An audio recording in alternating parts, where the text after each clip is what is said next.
Louvado seja o Senhor por mais esta reunião, em que nós dependemos inteiramente da graça do nosso Senhor Jesus Cristo. Queria mais uma vez orar com os irmãos, para sermos assistidos pelo Espírito Santo. Mas nós te damos graças nessa noite. Mais uma vez, nos voltamos a Ti, rogando pela assistência, pela condução do Teu Espírito. Que o Senhor possa, por meio do Teu Espírito, exaltar a Ti mesmo, exaltar o Teu nome, que o Espírito Santo possa Te glorificar. Rogamos pelos versículos dessa noite, o entendimento, a revelação. O Senhor também nos dê aplicação a respeito dessa palavra. Em nome de Jesus. Irmãos, nós estamos vendo, então, Hebreus, capítulo 1. Estamos na terceira reunião, ainda dentro dos 4 primeiros versículos. Tivemos a primeira reunião de introdução e é importante nós considerarmos a razão da carta, né, inicialmente, ou a primeira audiência, a primeira assembleia destinada à carta. Por que isso é importante? Porque isso nos traz o contexto em que a carta foi escrita e as circunstâncias que haviam no momento. Então, nós estamos falando da Epístola de Deus e temos visto que o objetivo era fazer com que esses cristãos, que seriam os primeiros leitores da carta, pudessem sair da condição que se encontravam naquele momento de assédio do judaísmo, de chamado para retornar às práticas do Antigo Testamento. A carta tem uma função muito forte de destacar o Novo Testamento e mostrar para aqueles que estavam sendo assediados, né, que estavam sendo buscados, talvez, pelos judaizantes, como nós vimos no livro de Atos, né, em todo o livro de Atos, onde o evangelho chegava, os judaizantes buscavam anular a fé em Cristo Jesus. Então, dentro desse contexto, nós temos um grupo de irmãos cristãos que estavam vivendo, possivelmente, uma dúvida: se Cristo é a nossa escolha, cremos em Jesus, mas entendemos que manter ainda a prática da lei, as práticas do Antigo Testamento ainda são necessárias. Muito provavelmente, este era o cenário em que esses irmãos se encontravam. Então, nós temos visto inicialmente que o autor, o escritor, ele até mesmo deixa o protocolo de uma carta com um cabeçalho, com endereçamento, com destinatários, com uma saudação, e ele começa já destacando toda a grandiosidade da obra, especificamente do Novo Testamento.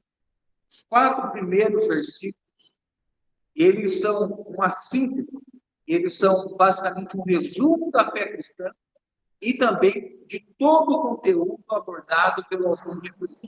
Ao longo dos versículos 5 em diante, do capítulo 1 até o capítulo 13, nós vamos ter exatamente o desenvolvimento do que é apresentado nesses 4 primeiros versículos. Tamanha a importância destes versículos. Então, eu queria ler com os irmãos, e aí nós vamos dar continuidade, né? Nós vimos inicialmente, ou vimos na reunião passada, né, o versículo 3, o versículo 2 e 3, até a parte, poderíamos dizer, a parte A, em que terminou dizendo: sustentando todas as coisas pela palavra do seu poder. Então, vamos fazer a leitura, irmãos? Havendo Deus outrora falado muitas vezes e de muitas maneiras aos pais, pelos profetas, nesses últimos dias, nos falou pelo Filho, a quem constituiu herdeiro de todas as coisas, pela qual também fez o universo. Ele, que é o mesmo da glória e a expressão exata, sustentando todas as coisas pela palavra do seu poder. Depois de receber uma purificação dos pecados, assentou-se à direita da majestade. Tem se tornado tão superior quando herdou mais excelente nome do que eles.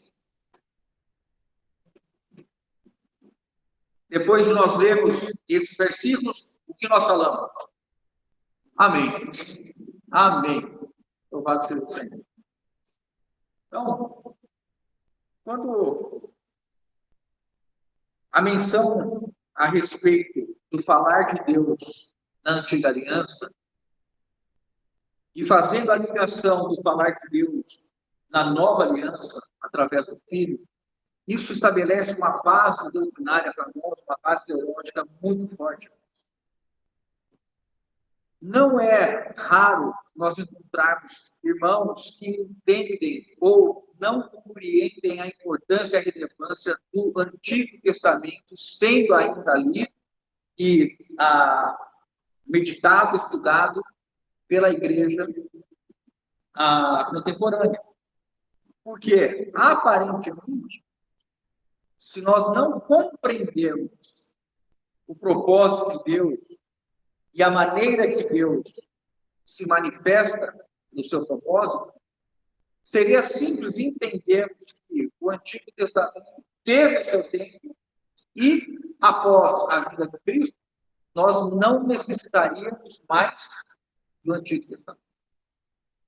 Mas o autor, ele diz que Deus falou de muitas vezes e de muitas maneiras. E onde este falar de Deus está registrado? No Antigo Testamento. Poderíamos nós abandonarmos o Antigo Testamento?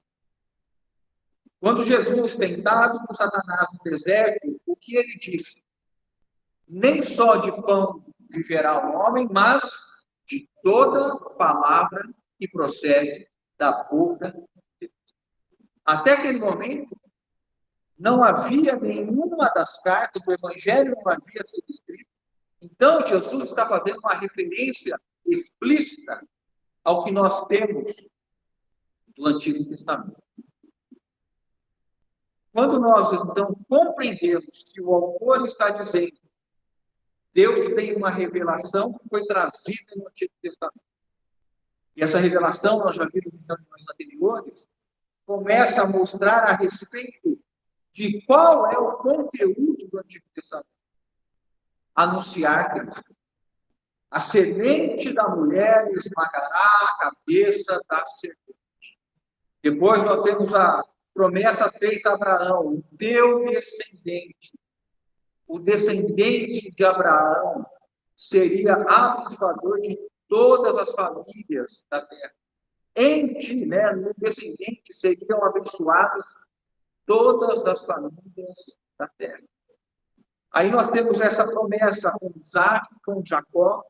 Depois nós temos essa semente, o descendente, caminhando pelos patriarcas. A promessa que o trono de Davi seria eterno.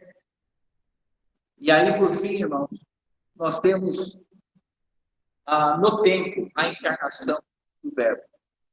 Então, no capítulo 2, o autor mostra que Deus, embora tenha uma revelação que foi anunciada no Antigo Testamento, esta revelação continua sendo anunciada agora no Novo Testamento. Nós temos uma única revelação. A Bíblia, o Antigo e o Novo Testamento falam de uma única revelação. Embora Deus tenha lhe dado e apresentado os meios com os quais ele apresentou essa revelação no Antigo Testamento, não trazendo para o Novo Testamento os ritos, as cerimônias, aquilo que era prefigurado, aquilo que era figura a respeito do que é a realidade operada e realizada por meio de Jesus e tudo aquilo que Jesus produziu em realidade.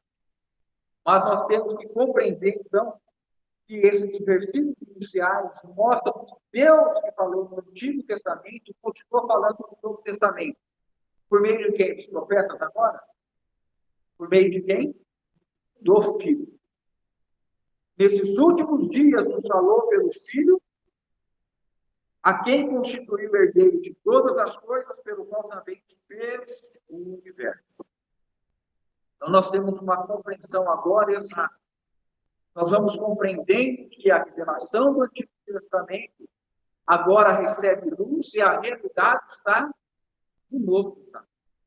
Aquele que foi anunciado pelos profetas, que nasceria o Redentor de Maria, que este Redentor nasceria em Belém, que ele seria poderoso, que ele seria o libertador, que ele seria o resgatador. Todas essas promessas se cumprem em Jesus. Então o Filho vem, o Verbo se encarna. Este é meu Filho amado, em quem me comprar.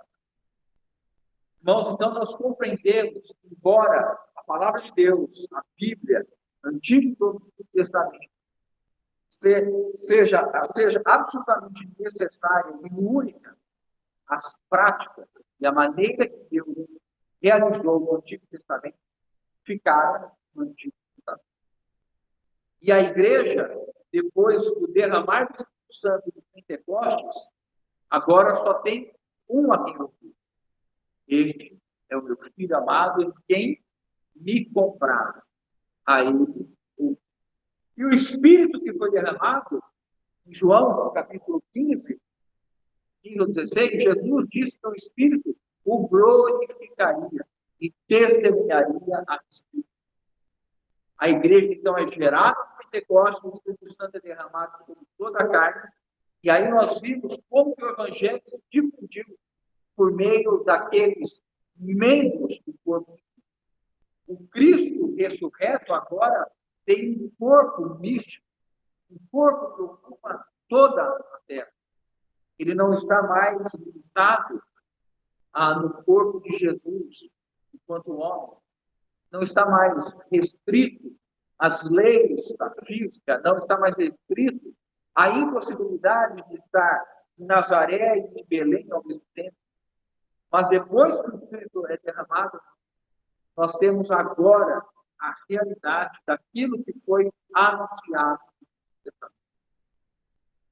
E o escritor de Hebreus, então, pelo Espírito Santo, nos mostra o cumprimento perfeito, como a revelação é única, como ela se cumpre no Antigo e no Novo Testamento. Então, nós não temos que deixar o Antigo Testamento. Boa parte do texto de Hebreus tem base nos Salmos, base no texto de Isaías, nos profetas. E por que isso? Porque o autor, ele consegue compreender e dar a interpretação adequada daquilo que aparecia em sombra para aquilo que hoje é a realidade. Prova disso é o tabernáculo, que fisicamente era uma prefiguração de Cristo. E quando nós vemos aqui no Novo Testamento, pela apenas o autor de Hebreus, ele diz que Jesus é o verdadeiro santuário, não erigido por mãos humanas. Então, as figuras vão se cumprir. E nós temos a beleza desta carta revelando a compreensão adequada do Antigo e do Novo Testamento. No Antigo Testamento, o Novo Testamento estava oculto. Estava lá, mas oculto. No Novo Testamento, o Antigo Testamento é revelado, mostrando por que Deus utilizou a antiga aliança para anunciar a aliança superior, da qual nós fazemos parte. Aliança firmada no sangue de Jesus Cristo. Louvado seja o Senhor. O versículo 3, então, nós seguimos, depois de ser mencionado que o Filho herdou todas as coisas e também, por meio dele, se fez o universo. Vimos no sábado passado que ele é o resplendor da glória, né? Isso é algo que deve nos impressionar demais. Como é, como é poderoso nós falarmos que a glória de Deus, a glória do Criador, era possível de ser vista em um homem. A glória do Criador era possível ser vista em um homem. E vimos a sua glória, glória como do unigênito. Quem via Jesus, via quem? Moisés? Via Abraão? Davi? Quem via Jesus, via quem? Via quem? Nós estamos com receio de falar? Vamos ler o versículo 3? Ele que é o resplendor da glória, a expressão exata do seu ser. Então, veja, irmãos, o Senhor em seu agir, em seu falar, em suas ações, em suas atitudes, ele manifestava a glória. Há uma dificuldade muito grande, e se os irmãos tiverem curiosidade de estudar a palavra glória e entender e achar a compreensão adequada da palavra glória, quando se diz ou faz referência a Deus e ao propósito de Deus. No sentido comum que nós temos, nós utilizamos com facilidade a palavra glória. Até mesmo, às vezes, rebaixamos o sentido da palavra glória para coisas rotineiras, cotidianas. Mas quando nós falamos assim, fulano de tal atingiu a glória, né? Ele atingiu a glória da carreira, atingiu a glória da função. Aí isso é a glória da vida humana. Isso é a glória de tantas outras coisas. Mas, irmãos, me diga, o que é a glória? Defina a glória. O sol é a glória. O sol é grande, né, irmão? É poderoso, não é? Mas o sol representa a glória de Deus. Quem consegue olhar a olho nu o sol ao meio-dia? Né? Quem consegue se aproximar do sol? O sol, então, não é a representação, não é o resplendor da glória, porque a glória, em um sentido mais profundo, significa a capacidade de cumprir e expressar a vontade de Deus. Quando se cumpre e manifesta a vontade de Deus, aí há glória. Deus é glorificado. Então, Jesus, ele sempre fez a vontade de quem? Do Pai. E ele sempre agradou a quem? Do Pai. Então, Jesus, ele é o resplendor da glória de Deus. Por quê? Ele cumpre integralmente a vontade do Pai. Quando a vontade de Deus é cumprida, a glória de Deus é manifestada. Então, quando aqui está dizendo assim, ele que é o resplendor da sua glória, está dizendo Jesus que foi aquele que cumpriu inteiramente a vontade de Deus. E mais do que isso, ele cumpriu a lei. O Senhor cumpriu inteiramente a lei. Ele não deixou de cumprir nenhum dos mandamentos da lei. Ele não veio revogá-la, mas o que ele disse que veio fazer? Veio cumpri-la. Então, quando nós compreendemos que glória é este poder de realizar a vontade de Deus, uma comida tem, e ela consiste em fazer a vontade do meu Pai. Significa que, para nós, quando nós queremos glorificar a Deus, o que deve ser feito? A vontade. Aí seguimos, né? A expressão exata do seu ser é uma maneira mais íntima, mais interior de dizer. Agora, este filho que representa, que resplandece, que dá uma plena visão da glória de Deus, Ele é da mesma natureza de Deus. Ele é a mesma substância de Deus. Não é um outro. Não é um Deus menor. Não é um Deus nascido de Deus. Não é um Deus que veio depois do Deus Pai. Ele é da mesma substância. Ele é da mesma essência. A palavra aqui, irmãos, exata, é a palavra no grego caráter, da onde vem a nossa palavra, né, de caráter, do símbolo que representa a alma. Então, uma maneira simples de nós lembrarmos, quando você digita no seu teclado a letra A, o que aparece no monitor? A letra A. Porque o caractere que você apertou, qual foi? O A. E o que foi apresentado? O A. Jesus é o caractere de Deus. Então, tudo que Deus é, Jesus é. Por isso que a expressão aqui é essa ideia do caráter. Ou seja, Jesus representa, expressa, manifesta exatamente tudo de Deus. Ele é o caractere de Deus. Por isso que, quando nós falamos que a obra de Deus consiste em nós sermos conformados à imagem do seu Filho, quer dizer que nós devemos ser também o caráter de Cristo. O caráter de Cristo precisa ser formado em nós. Assim como Cristo foi, devemos ser nós no nosso dia a dia. Não é? Por isso que Cristo em vós, a esperança da glória. Que glória? De que nós sejamos esses capazes de fazer e agradar a Deus como Cristo o fez. Sendo assim, Cristo, o caráter de Deus, a igreja é o caráter de Cristo. Louvado seja o Senhor. Essa é a tônica da vida cristã.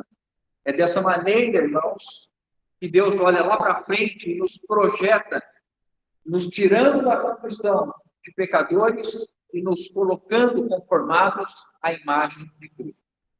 Aquele que começou a boa obra há de completá-la até o dia de Cristo. Quer ver se desanimar? Olha para você agora como você está. Como você está na conformação de Cristo. Quer ver você se animar? Cristo em vós, a esperança. O Evangelho nos dá a dimensão da ação de Deus. E não somente a compreensão da nossa própria situação. Olhamos a nossa situação, mas vislumbramos, enchemos nosso coração de esperança. E Ele que começou a boa obra, Ele vai completar. Então, quando nós somos assediados por maligno e recebemos pensamentos a respeito da nossa estatura hoje, nós devemos ser enfáticos e dizer: Cristo em mim, a esperança. Não sou eu não estou lançando a esperança em mim. Os irmãos não estão lançando a esperança dos irmãos. Mas o viver que agora tenho na fé do Filho de Deus. O meu viver é Cristo. Paulo não disse o meu viver é Paulo. Paulo não disse o meu viver é o Paulo. Paulo não disse o meu viver é o Paulo regenerado. Paulo disse o meu viver é Cristo. E agora, irmãos, dentro do versículo 3, né, nós fomos conduzidos na semana passada, vendo que este filho, que também foi constituído herdeiro, pelo qual o universo foi feito, e tem essas características externas e internas, ele sustenta todas as coisas. Você está incluído em todas as coisas? Se nós fôssemos aqueles irmãos que levantam a mão quando o irmão pergunta, se a irmã lá do fundo fez assim, se, ou seja, deixou claro que nós não temos essa prática. Mas se alguém perguntasse, você é sustentado pelo Filho de Deus? Qual seria a nossa resposta? Sim. E por que você está caminhando há tantos anos? Porque tem alguém que está te sustentando. Porque em algum momento as suas forças já acabaram. Porque alguma vez você já orou no canto de parede, chorando, Senhor, eu não aguento mais. E havia alguém que estava te sustentando. E chegamos então àquilo que nós pretendemos concluir nessa noite. Depois, então vamos a partir do versículo 3, né?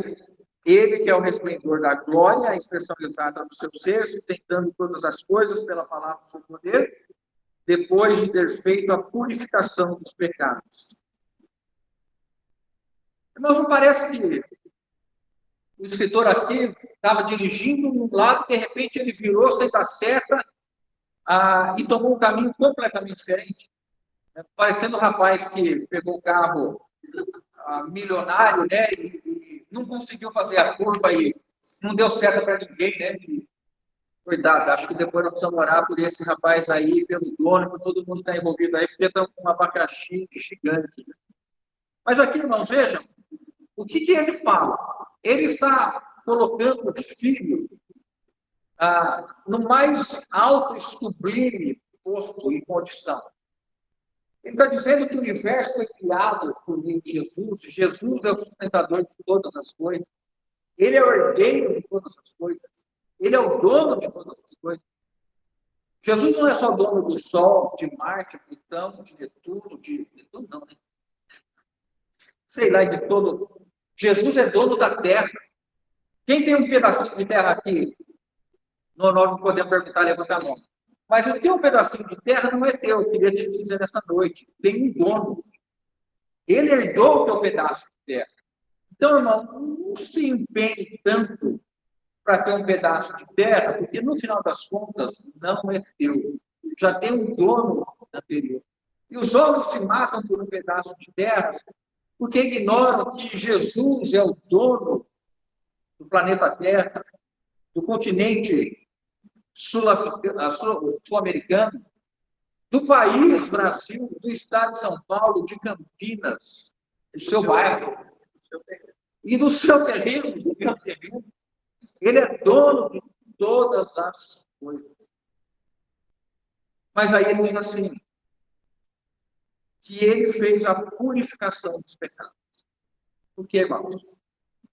Porque somente alguém que fosse divino e humano poderia realizar uma obra do aspecto da redenção dos seres humanos. Somente alguém que pudesse ser divino, como o escritor de Hebreus mostra, pela descrição dos versículos até agora, e por conta da sua humanidade. Então, quando ele diz, em que momento que ele diz, realizou a purificação dos pecados, após ele ter destacado que Jesus é tanto Deus quanto homem.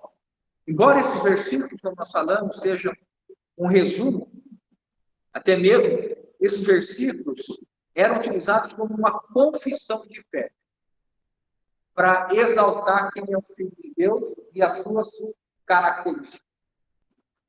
Quando nós entendemos, então, agora, a dimensão que entra a questão da purificação de pecado. Irmãos, em toda a história da humanidade, que se tem conhecimento da existência do ser humano, há uma dimensão de consciência do homem com relação à sua fragilidade e da sua pecaminosidade diante da divindade a quem ele presta culto, em qualquer tipo de sociedade. Aonde se tem seres humanos, existe a figura de uma divindade e o homem buscando remir os seus pecados diante daquela divindade. Os irmãos reconhecem que isso é uma tendência de todo ser humano que busca agradar a sua divindade, ele busca lidar com a sua condição de pecador. ainda que os termos não sejam esses, ainda que o conceito não seja esse, no fundo, o que se tem é: eu preciso agradar a divindade. E para isso eu preciso oferecer algo. E aí nós temos dois extremos. Há um extremo em que você precisa levar o teu ser, a tua carne, a realizar todo tipo de esforço e penitência para que você seja aceito diante da divindade, ou então você se entrega totalmente à sua condição e sabe que não tem meio algum de agradar a divindade. Essa ideia, essa concepção de que o homem é pecador, sempre atemorizou todos os homens. E dentro desse contexto, é o objeto de toda a religião. Mas o conceito comum e corriqueiro das religiões compete àquele que professa a fé naquela religião realizar a sua própria purificação de pecado. Há ensino de que você não consegue se purificar nessa vida. Você está tão lascado e tão arrebentado que você precisa de uma outra vida. E aí você volta de novo, dá uma melhoradinha. E aí você volta de novo, dá uma melhoradinha. E os homens são levados a pagar promessas, andar de joelho, praticar autoflagelo, se chicotear, fazer promessas. Se você não colocar algo no altar de Deus, Deus não poderá colocar e acrescentar nada na sua vida. Né? Então, nós vemos que a religião luta e tenta resolver essa questão, transferindo para o homem a responsabilidade da sua purificação.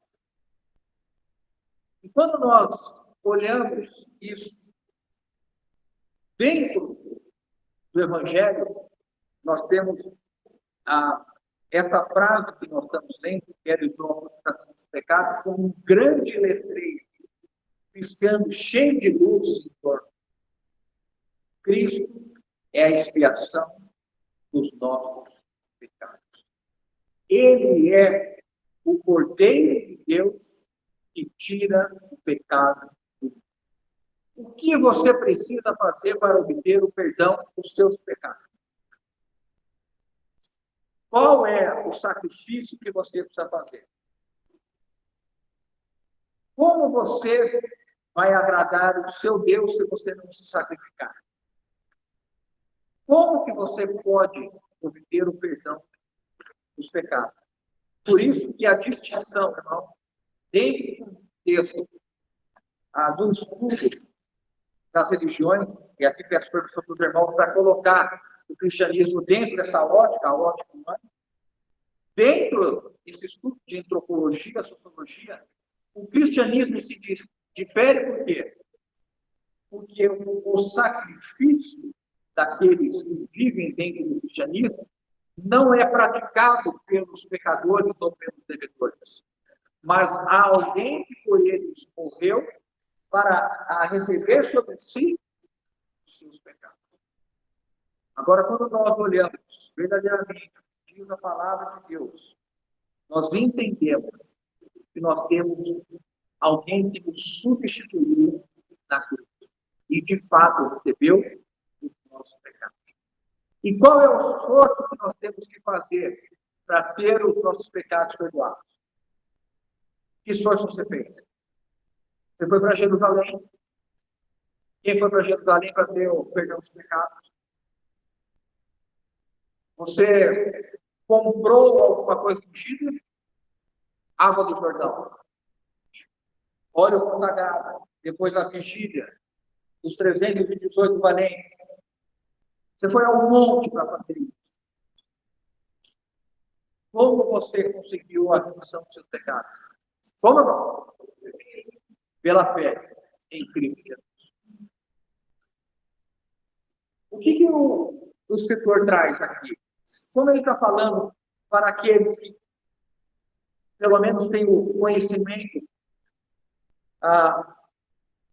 do judaísmo e sabem e têm em mente a importância na antiga aliança do povo sacrificar para ter os seus pecados perdoados por meio de animais, qual é o entendimento que é trazido para nós? Quem é que poderia, na antiga aliança, fazer um sacrifício expiatório? Havia uma classe especial de homens, os sacerdotes. O pecador ofertava o animal, se identificava com o animal, em um lugar separado, específico para isso, que era o templo e depois o tabernáculo e depois o templo, e havia uma classe de uma linhagem específica, de uma casa específica.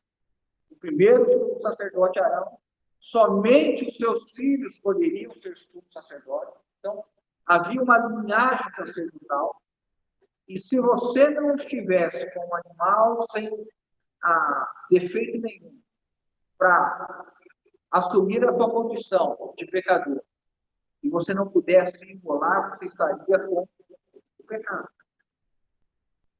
Então, quando aqui nós vemos o texto dizendo assim, que ele, como é dito aqui, realizou a purificação dos pecados, está dizendo, Jesus, o Filho de Deus, é o sumo sacerdote. Da ordem de Arão? Não. Mas ele nós vamos ver, nós sabemos que ele é da ordem de Melquisedeque. Jesus jamais poderia entrar no templo e no tabernáculo, porque ele não era um levita sequer, muito menos na casa de Arão. Então, Jesus jamais poderia ser um sacerdote terreno, mas ele tem uma linhagem que tem princípio de dias, e é de eternidade a eternidade. Ele é o sacerdote da linhagem de Melquisedeque. E aí eu queria ver com os irmãos qual é a importância do sacrifício que Jesus fez. Eu queria ver com os irmãos Hebreus 7, do 26 ao 28. Hebreus 7, do 26 ao 28. Diz assim: com efeito nos convinha um sumo sacerdote como este, santo, inculpável, sem mácula, separado dos pecadores e feito mais alto do que os céus, que não tem necessidade, como sumo sacerdote, de oferecer todos os dias sacrifícios, primeiro por seus próprios pecados, depois pelos do povo. Por que? Vamos ler juntos, quem está me acompanhando? Porque fez isto uma vez por todas, quando a si mesmo se ofereceu. Aí diz aí o 28, porque a lei constitui sumos sacerdotes a homens sujeitos mas a palavra do juramento, que foi posterior à lei, constituiu quem? O Filho, perfeito para sempre. Hebreus 10, quem quiser acompanhar? Diz assim, Jesus, Hebreus 10, 12, tá? Hebreus 10, 12. Jesus, porém, tem oferecido para sempre um único sacrifício pelos pecados. Quantos sacrifícios Jesus ofereceu? Em contrapartida, o versículo anterior do capítulo 7 dizia que os sacerdotes ofereciam sacrifícios diariamente. Ó, como diz aqui, ó. O versículo 27 de Hebreus 7 diz assim, que não tem necessidade, como sumo sacerdote, de oferecer todos os dias sacrifícios. E Hebreus 10, nós estamos vendo disso. Um único sacrifício pelos pecados. Assentou-se à destra de Deus, aguardando daí em diante até que seus inimigos sejam postos por estrado dos seus pés. Porque com uma única oferta aperfeiçoou, tornou capaz, deu capacidade para sempre, quantos estão sendo santificados. Então, quando o Senhor nos perdoou há 2000 anos, e nós viemos a crer na sua obra, nós recebemos este perdão e recebemos a capacidade agora de sermos santificados, de nos tornarmos o caráter de Deus. Irmãos, vão vislumbrando o tamanho dessa frase no texto que nós estamos lendo.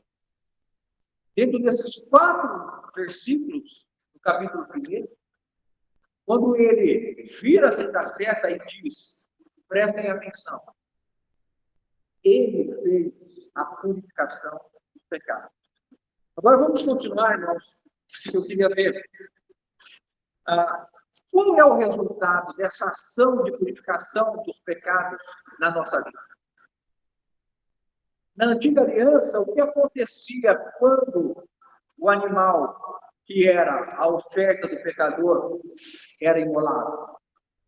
O sangue era aspergido, representando o sangue daquele pecador, e ele tinha uma purificação. Aonde era realizada a purificação deste pecador? Na carne. Ela era exterior. E este pecador continuava com a sua consciência ainda amortecida, porque ele só estava agora apto a oferecer cerimonialmente, a viver uma vida cerimonial, porque ele não tinha obtido o que nós vamos ver que acontece no Novo Testamento.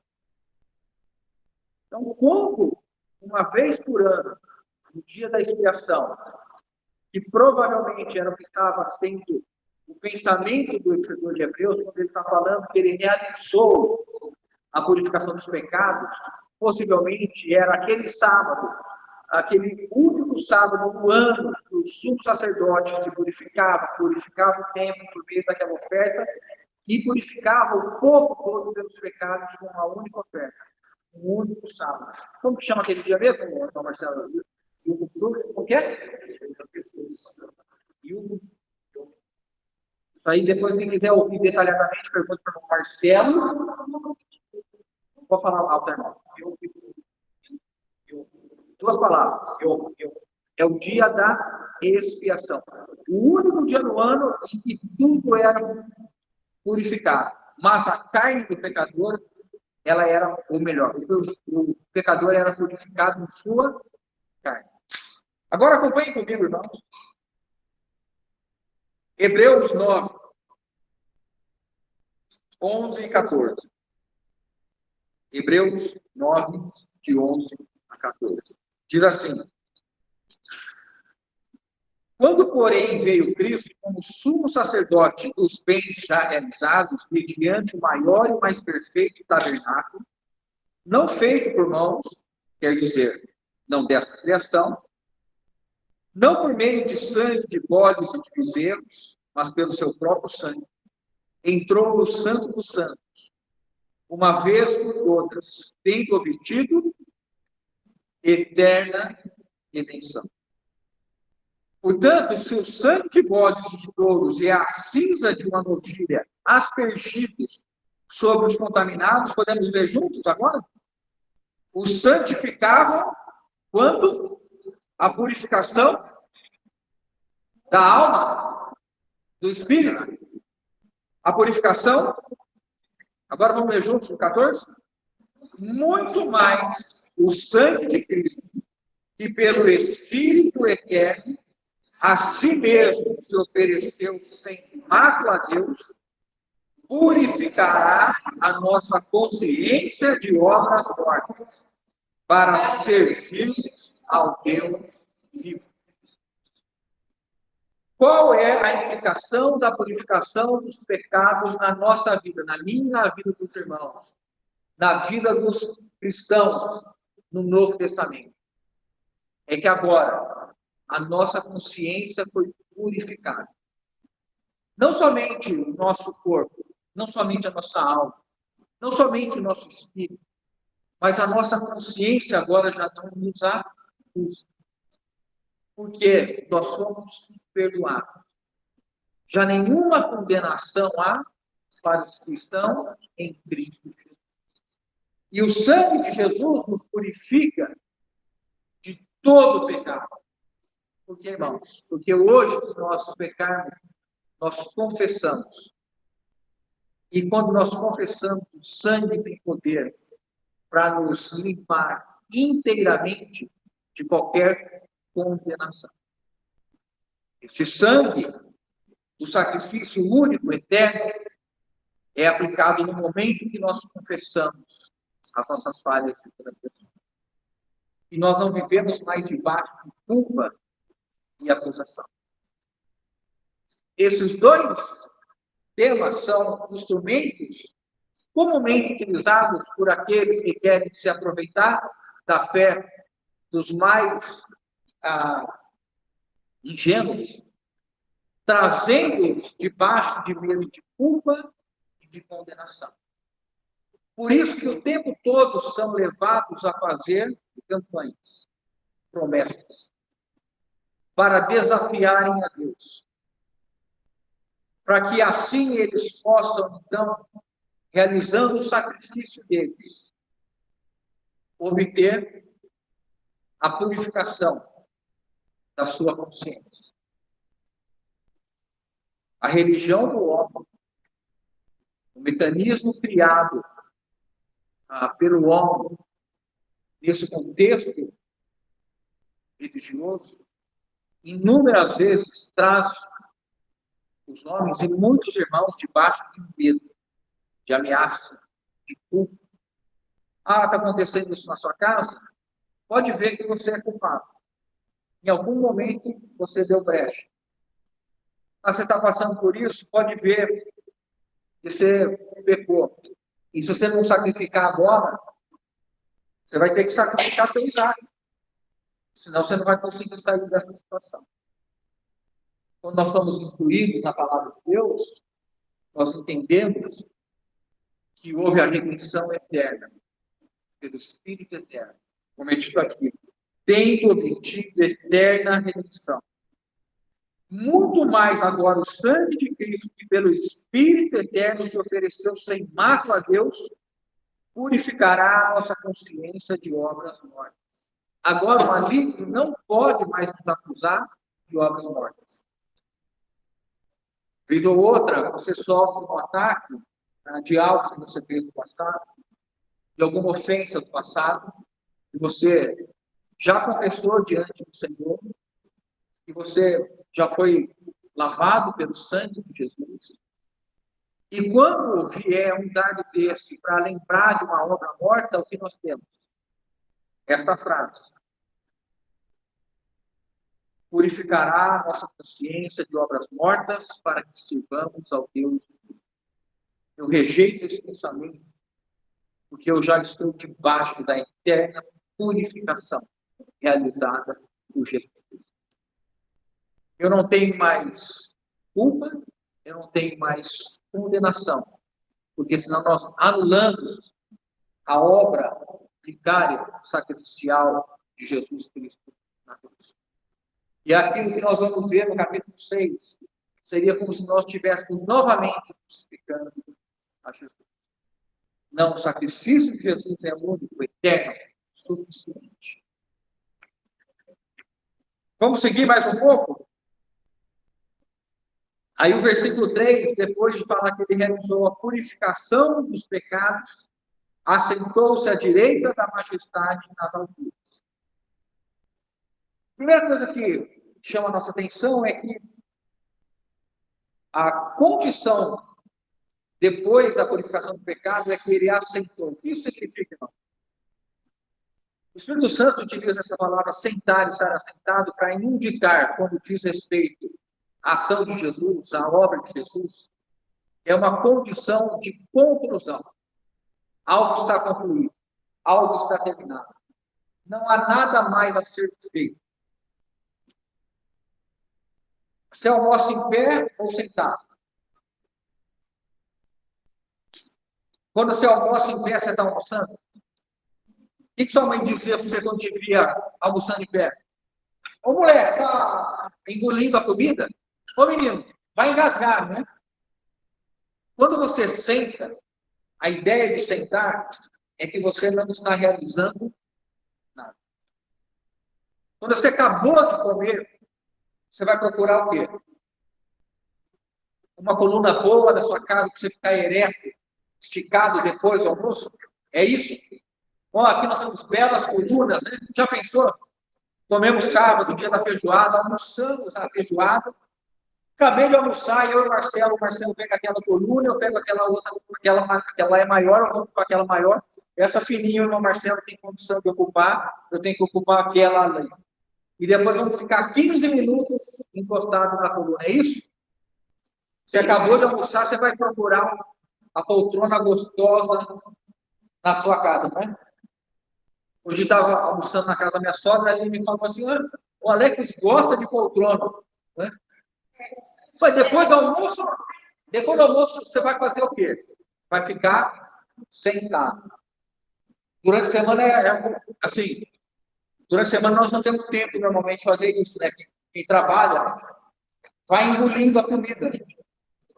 Mas no sábado, talvez no domingo, aquele dia, o que é prazeroso? É depois da refeição, você sentar.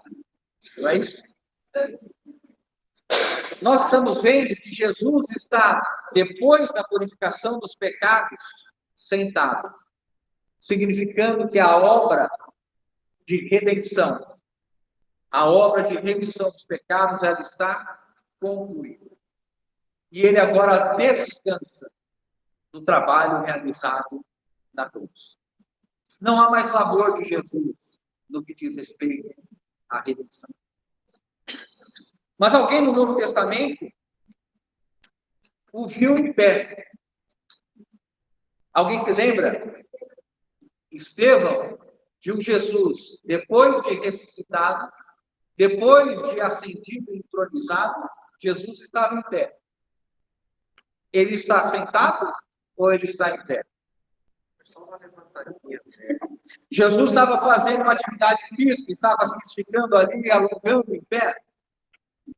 O que significa quando Jesus está em pé? A obra intercessora de Jesus permanece até hoje. E quando ele intercede, ele está em pé por cada um de nós.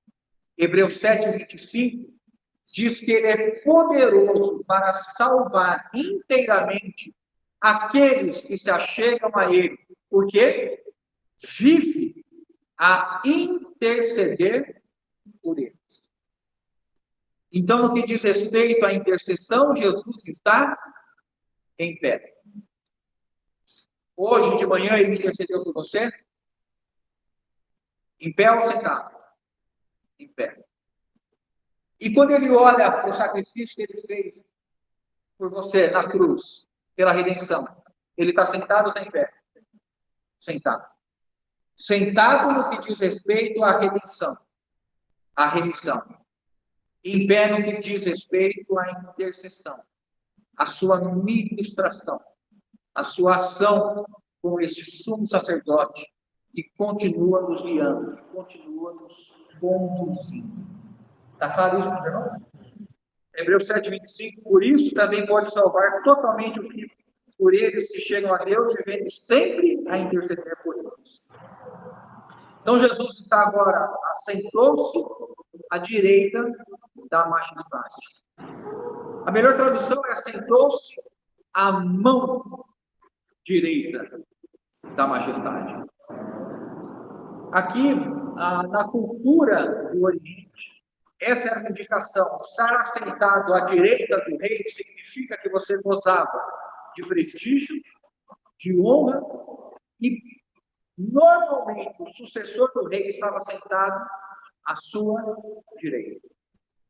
Então aqui nós temos o Espírito Santo nos dizendo: Jesus foi à cruz, morreu, ressuscitou, ascendeu e agora está como herdeiro de todas as coisas, assentado à direita, aguardando os seus inimigos serem postos debaixo dos seus pés.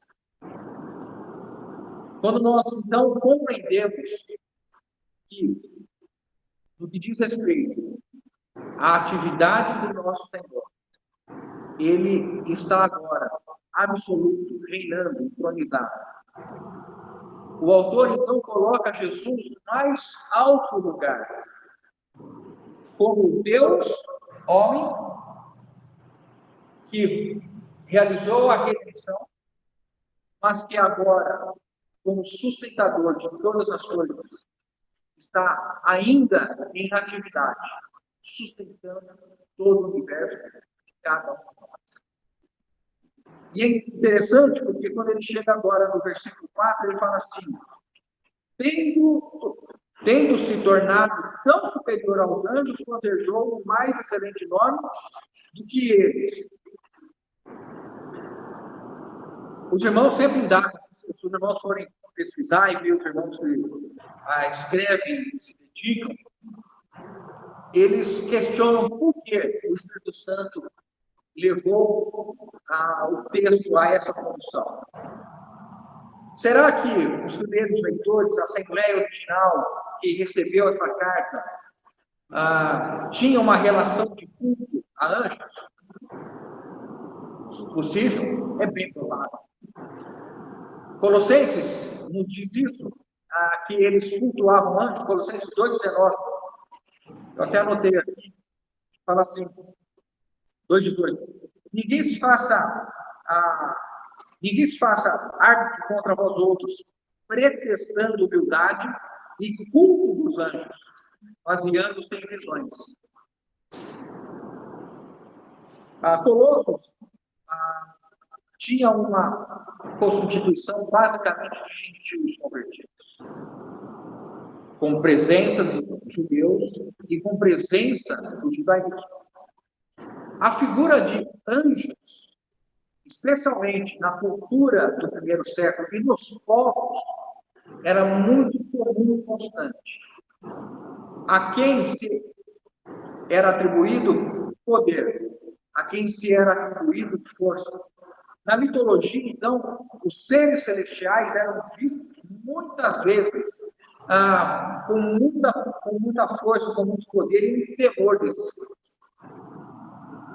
O que muito provavelmente aconteceu aqui é que, uma vez que Jesus está agora assentado ao lado de Deus, ao lado da majestade, qual é a primeira esfera de atuação de seres que Jesus está convivendo?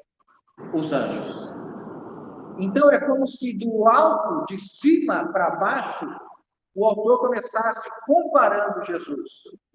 Porque ele vai chegar em Moisés, ele vai chegar em Arão, ele vai chegar em Josué. Ele começa, então, comparando Jesus com os seres celestiais, com as criaturas. E ele diz, então, tendo se tornado tão superior aos anjos, quanto herdou o mais excelente nome do que eles. Então, na cabeça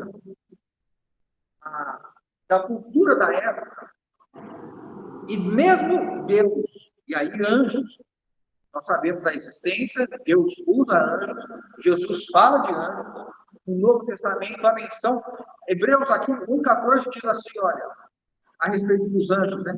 Não são todos eles espíritos ministradores enviados para serviço a favor dos que amam herdar a salvação? Mas a relação com os anjos precisa ser compreendida na ótica divina e ótica humana. Os anjos são servos e estão a serviço de Deus para cumprir o propósito de Deus. E Jesus é o Filho, é o herdeiro de todas as coisas. É o que está à destra da majestade. Por isso que ele é superior a todos os anjos. Era para impedir que se houvesse uma tentativa dos irmãos de cultuarem como em Colossos anjos, que ficasse bem claro que Jesus é superior aos anjos. A gente vê em situações anormais, hoje, no seio dos nossos irmãos, pessoas enfatizando que há anjo, irmão, estou vendo um anjo nesse lugar, até música, há alguns anos, anjo subindo e descendo nesse lugar, uma relação indevida com relação aos servos, a esses que Deus tem, que são os anjos. O que nós precisamos entender é que o autor de Hebreus, ele coloca as coisas no devido lugar e nos faz olhar somente para Jesus e fixar firmemente o nosso olhar para o autor e consumador da nossa fé, Jesus Cristo. Não há outro. Então, a partir da semana que vem, nós vamos caminhar com os anjos, né? Algum irmão vai estar mais de mãos dadas com os anjos do que eu, e nós vamos olhando como essa questão ainda vai ser tratada no versículo, até o versículo 14. Mas há algo que o texto ainda termina dizendo. Jesus herdou, ou melhor, ele ainda não mencionou Jesus, o Filho herdou o mais excelente nome do que os anjos. Irmãos, isso aqui é extraordinário. Porque nome, talvez para nós hoje, não haja tanto valor no nome. A maioria das pessoas dá nome sem saber o significado. E aí você tem alguns nomes com significado. Se a pessoa soubesse o significado do nome, e agora, irmãos, você já recebeu o seu nome, né? Se você for querer levantar o seu nome e você ficar decepcionado com o seu nome, graças a Deus você é uma nova criatura, está debaixo do nome de Jesus, e nós caminhamos com isso. Mas há uma questão específica que a Bíblia mostra, que o nome traz características. O nome indica, muitas vezes, atividade, função, propósito. A respeito disso, Efésios 1:20 diz assim, Efésios 1:20 e 21, dentro desse contexto que nós estamos, o qual exerceu ele em Cristo, ressuscitando-o dentre os mortos e fazendo-o assentar-se à sua direita nos lugares celestiais, acima de todo principado, potestade, poder e domínio, e todo nome que se possa referir, não só no presente século, mas também no vindouro. Então, Efésios, Paulo vai dizer, olha, Jesus, depois que foi ressuscitado e se sentou à destra de Deus, nos lugares celestiais, ele está acima de todo o principado, não somente de anjos, não somente de poderes, de potestades, de todos os seres celestiais que existem e que eventualmente nós nem saibamos classificar. Além de arcanjos, além de serafins, além de anjos, além do próprio Satanás, Jesus, ele está acima de tudo. Mas não somente isso, irmãos.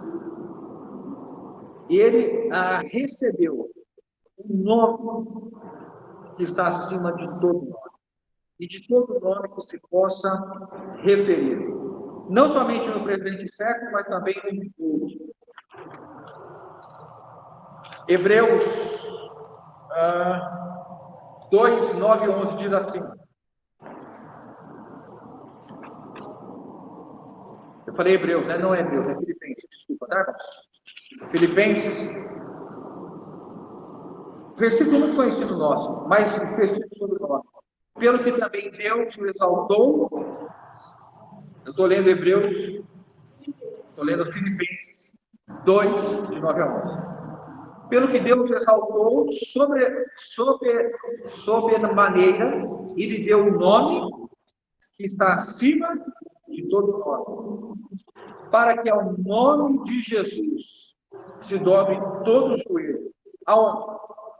No céu, na terra e debaixo da terra, e toda a língua confesse que Jesus Cristo é Senhor, para a glória de Deus Pai. Não vou ler de novo para os irmãos aqui, que eu gasguei várias vezes. Vou tomar uma água antes. Vamos ler juntos? Quem está comigo? Vamos lá?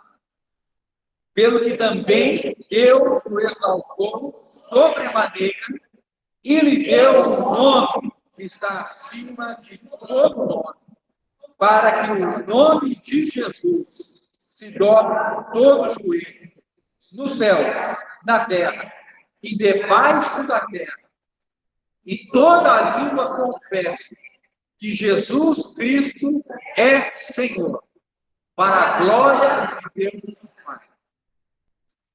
Então, o nome, ele indica não somente a individualização de uma pessoa, para que você possa distinguir de uma coletividade, então você tem um nome, mas no que diz respeito a Jesus, indica a condição, o status que ele gosta. Não existe um outro nome nos céus, na terra e debaixo da terra. Qual é o nome nos céus? Jesus Cristo. Qual é o nome na terra? Jesus Cristo. Qual é o nome embaixo da terra? Jesus Cristo. A única coisa que nós vamos ocupar os nossos lábios é de manter o nome de Jesus Cristo. Claro, com reverência, com temor, com coração puro, coração santo. Mas entendendo que aos homens foi dado um único nome, pelo qual importa serem salvos. É o nome de Jesus. Esse é o texto de Atos 5. Qual é o nome que salva os homens? Jesus. Quando Pedro estava afogando, o que ele falou? Jesus, salva. Só existe salvação quando nós clamamos por Jesus. Não existe um outro Senhor. Não existe uma Senhora. Não existe alguém para o qual nós devemos nos dobrar. Tocar em objetos de madeira, de barro, de ferro. Não existe um ajoelhar diante de alguém. Quando João, em Apocalipse, se dobra diante do anjo, o anjo levanta e diz: eu sou conservo como você. Levanta e adora a Deus. Nós só temos um nome, o nome de Jesus Cristo. As nossas reuniões se dão no nome de Jesus. Nós evitamos até mencionar o nome de irmão, para que toda a honra e toda a glória seja no nome de Jesus. Claro que não tem, os irmãos entendem o contexto que eu estou dizendo. Claro que não há problema nenhum de dizer o nome de servos, quando nós vemos obras, quando nós atribuímos ações, atitudes aos servos do Senhor. Mas o que nós estamos querendo dizer é que a igreja de Cristo só tem o nome de Jesus. Não é o nome do apóstolo Paulo, não é o nome do apóstolo Pedro, não é o nome de Agostinho, de Calvino, de Lutero, não é o nome de qualquer outro homem ou mulher. Não há um nome na nossa boca. Nós pertencemos a Jesus Cristo. 5 minutos, irmãos. Queria terminar aqui trazendo uma meditação a respeito disso que nós estamos vendo e ouvindo hoje. Quando o Senhor nos purificou pela sua obra, e o texto que nós lemos diz que nos deu uma consciência para servir ao Deus vivo. Em Hebreus 10, 19, diz assim, 22 diz assim: aproximemo-nos com sincero coração, em plena certeza de fé, tendo o coração purificado de má consciência e lavado o corpo com água pura, guardemos firme a confissão da esperança sem vacilar, porque quem fez a promessa é fiel. Agora ele fala assim: consideremos-nos também uns aos outros, para nos estimularmos ao amor e às boas obras. Não deixemos de congregar como é costume de alguns, antes façamos admoestações, e tanto mais quanto vedes que o dia se aproxima. O resultado, ou a consequência de nós termos sido purificados pela obra de expiação de Jesus, é que o sangue eterno nos purificou e nos deu uma consciência para nós servirmos ao Deus vivo. E nós sofremos, a igreja do Senhor, em compreender que a nossa vida consiste em servir ao Senhor. E servir ao Senhor implica em nós estarmos envolvidos na edificação da igreja. Anunciarmos o Evangelho para a salvação dos pecadores. E uma vez salvos, que eles possam ser edificados para se tornarem o caráter de Cristo. E por isso o Senhor nos reúne e nos congrega em assembleias, para que nós possamos servir. Não há meio de alguém agradar a Deus se não estiver vivendo uma vida comunitária, de entrega e responsabilidade na edificação dos irmãos.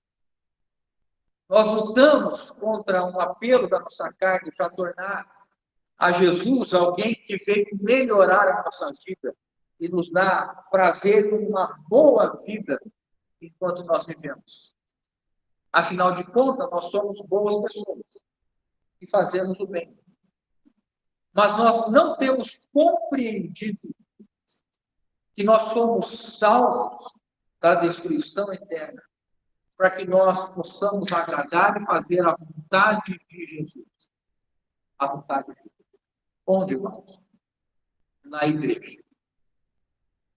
É na vida congregacional que nós aprendemos a ter responsabilidade e aprendemos a compreender a importância de cada um dos irmãos. E entendemos que o Evangelho nos tornou servos. E aqui nós temos que considerar todos superiores a nós. Devemos buscar cada vez mais o Senhor para nos estimularmos ao amor e às boas obras. A nossa vida não consiste no congregar das reuniões regulares, mas no serviço sacerdotal junto aos irmãos. O irmão que está do seu lado é o sacerdote responsável pela sua vida. Para que você caminhe se tornando caráter de Deus. E quando nós nos identificamos como esses que merecem ser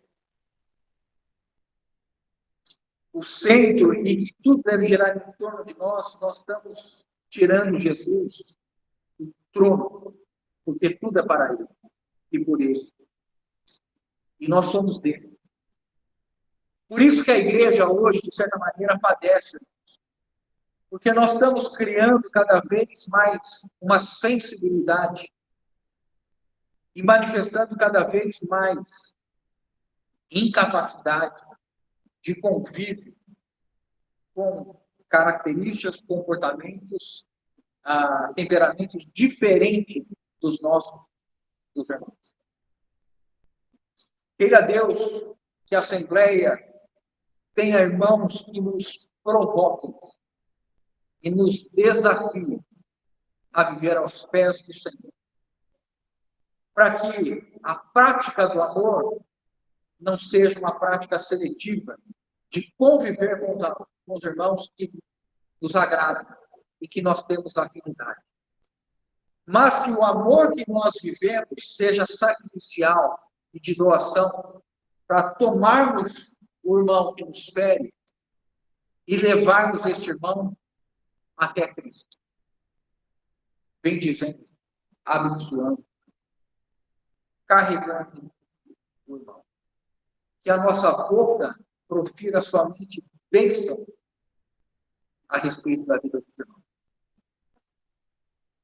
Porque não há outra maneira de nós cumprirmos a vontade de Deus e nos admoestarmos em amor e as boas obras, se nós compreendermos a diferença que há na estatura, no processo de crescimento que nós estamos vivendo. E nós temos uma facilidade natural de sermos seletivos e procurarmos aqueles que estão com a mesma estatura, aqueles que nos agradam do natural, aqueles que têm a mesma percepção a respeito do mundo, da prática do mundo do viver. Mas o que nós temos sido chamados pelo Senhor é que a edificação exige cruz. e cruz em favor do benefício dos irmãos. Quando Paulo diz assim, que eu experimente a morte para que vocês experimentem a vida, alguém em seu ego iria estar sendo sacrificado.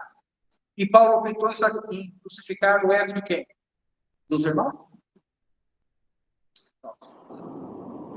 Saindo do contexto congregacional, de assembleia, de convívio dos irmãos, nós continuamos servindo os homens com o evangelho no mundo secular, no ambiente que nós estamos.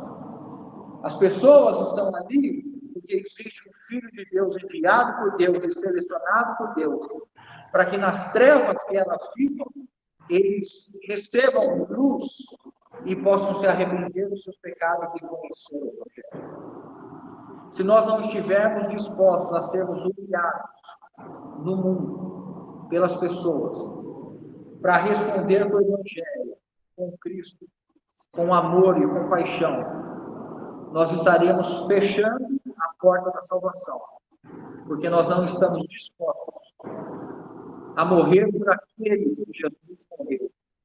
Jesus selecionou alguém para morrer? O seu colega de trabalho foi selecionado para ficar sem o Evangelho? Jesus pretende salvar o seu colega de trabalho? O seu fornecedor, Jesus pretende? Seu chefe? Jesus quer salvar teu chefe? Tem certeza? O teu chefe, Jesus quer salvar? Será? Como que Jesus preparou ou enviou alguém para salvar este homem, essa mulher? Você. Se nós não entendermos o que representa a purificação dos pecados, ainda na vida daqueles que não creram, nós vamos reduzir a obra de Jesus, a morte de Jesus, a um grupo seleto de convertidos. Os irmãos entendem? Jesus excluiu alguém do seu sacrifício na cruz?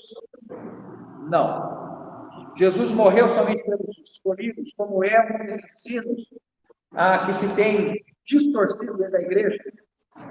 Jesus morreu por todos os homens. Somente aqueles que creem em Jesus é que recebem o benefício da expiação de Jesus. Mas o sacrifício de Jesus foi por todos, sem distinção. Jesus morreu por todos. E se eles se arrependerem e crerem, todos estão salvos. Todos que eu digo, aqueles que creram. Então, irmãos, nós precisamos compreender o tamanho do alcance do Evangelho e da obra redentiva de Jesus e o tamanho da sua expiação. O seu vizinho precisa do irmão e da irmã que está ali, naquela rua, para levar luz àqueles que estão em trevas. Se nós ainda nos dermos a imaturidade de não gostarmos de temperamento, de comportamento, de práticas das pessoas, nós vamos estar fechando uma porta que o Evangelho nunca fechou. O Evangelho de João é um grande grito que a obra do Senhor é para todos.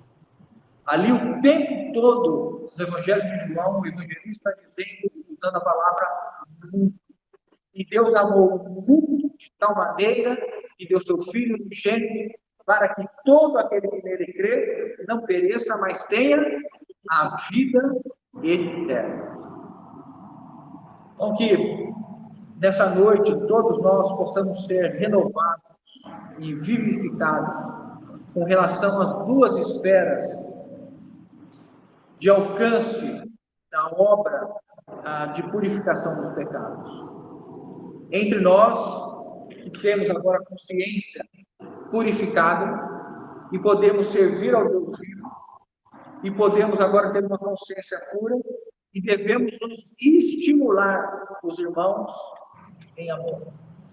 E olhar as pessoas que ainda não conhecem que há alguém que morreu pelos pecados deles, porque nós temos ainda nos condoído, porque a pessoa é grossa, porque a pessoa é confiável, porque a pessoa é rude, porque a pessoa que é mais grosseira. Que o Senhor nos livre e nos dê maturidade para nos reduzir a servos e servirmos os homens com o Evangelho, para que a porta da salvação seja estendida a todos, em todos os lugares onde há um Filho de Deus, formado no caráter de Cristo, formado à imagem de Cristo. Louvado seja o Senhor. Mas nós te damos graça nessa noite e rogamos ao Senhor para que o Senhor nos ilumine, o Senhor nos sare, o Senhor nos cure de toda infantilidade, meninice, que ainda eventualmente nós possamos estar dando oportunidade e abertura, uma vez que nós já fomos redimidos pelo teu sangue e que nós somos purificados em nossa consciência para servirmos ao Deus Cristo. Que o nosso serviço não se limite às nossas exceções, às nossas fragilidades de ego, de alma, mas que nós possamos amar a todos com um amor indistinto. Em nome de Jesus. Amém.